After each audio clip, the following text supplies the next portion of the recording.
It's going to be America first again. We will create millions of new, good-paying jobs by removing the economic burdens that cripple our ability to compete.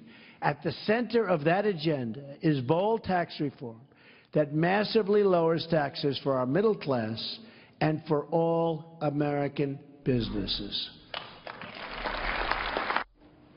All right, I think that is President Trump's way of saying it's a recovery and you can own it, which, by the way, is the name of the book, The Power of Women at Work. Sallie Krawcheck joining us right now, the former Citigroup CFO. Good to see you. Thank you. Good to be here. I liked how you did that. See, that was a segue. All on basic. Right? Some people were saying, how is he going to move from Trump to women in business, and you just Well, let me talk about that, because we don't want to just do things according to gender here, but it was interesting covering the inauguration, and the next day, the Million Women March, and big crowds for that. And a lot of, to see the marchers unhappy with the guy who's in the White House. Right. What do you make of that? Well, I think at best, professional women who I can talk more to are doing a bit of this.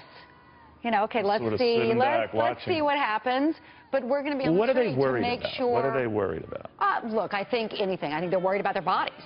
Right? The view that, you know, we were talking about a fourth wave of feminism. Well, what do we have to go back and refight some of the older waves of feminism? So they worry about their bodies. They worry about their future for their daughters. Do they worry about the economy at all? Of course. Of course they do. They worry about what protectionism can mean.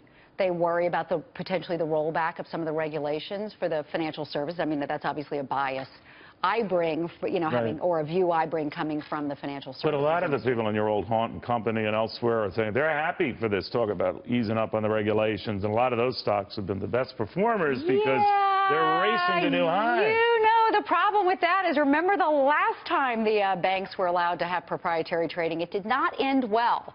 So it's interesting to watch the But do you think your old industry has too many rules and regulations that for the sake of trying to improve things and avoid another meltdown, we set them up for the next one? I think sometimes it has the wrong rules and regulation. I mean, the interchange fee. What? Yeah. What was that?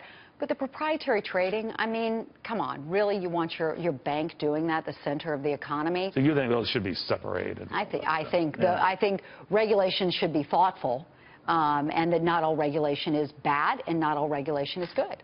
You know what I was amazed, and I polled business leaders on this. I don't know what's an accurate read, but you probably do, Sallie, that if they had their druthers, men and women in the business community and those on the top, like you were and are, would prefer regulations addressed than taxes cut.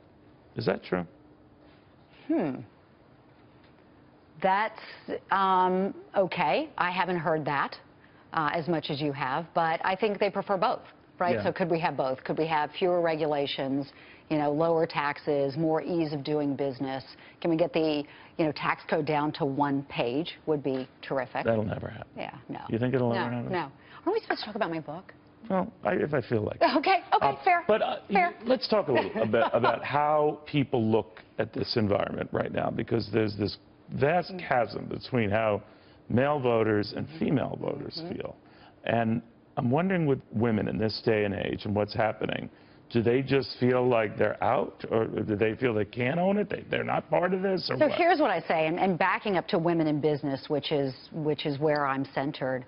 The progression of women in business has stalled, and for all of the talk we've had about it, well, in Wall Street it's gone backwards. Wall Street diversity has gone backwards since the downturn. Now, you would think that post a downturn like that, it would be let's change things up. But it's not unusual for an industry that goes through a crisis to sort of circle the wagons. In business overall, the gender pay gap will take 100, 150, 180 years by some accounts to close, more if you're a woman of color. Now, some of your viewers may, you know, some of your male viewers may listen to this and say, I don't think that is, or, you know, it's much better than it was, right? Well, it's better than it was, but what about in the financial industry? It's actually worse in the financial industry than average. Here's the thing, though, and this is an important point, which is for any of your viewers, if they have women customers or clients, or they're married to a woman, or they are a woman, or they, you know, have sisters or daughters, putting more money into the pockets is good because it means more money into the economy. But is that arbitrary? I mean, is it just the case of a male and female broker, let's say, both the same thing? that you pay them exactly alike, or you set pay levels exactly alike? How do you fix that? Well, you know, the way you fix it is you actually look at your gender pay gap, as Mark Benioff has done over at Salesforce, and say, I'm not going to have this anymore. A lot of folks think, you know what, it doesn't matter, right? We'll just pay people what we pay people, and they won't move. But what's different, and I go through this in the book, is that technology is now enabling us to understand how much others are earning. So back in the day, when I'd go in for a raise, I'd say, hey, can I have a raise? How much? A lot. Today, well, women aren't as in your face about well, that. Well, today right? you can go to Get Raised or, you know, any of these sites that will triangulate for you how much you should make.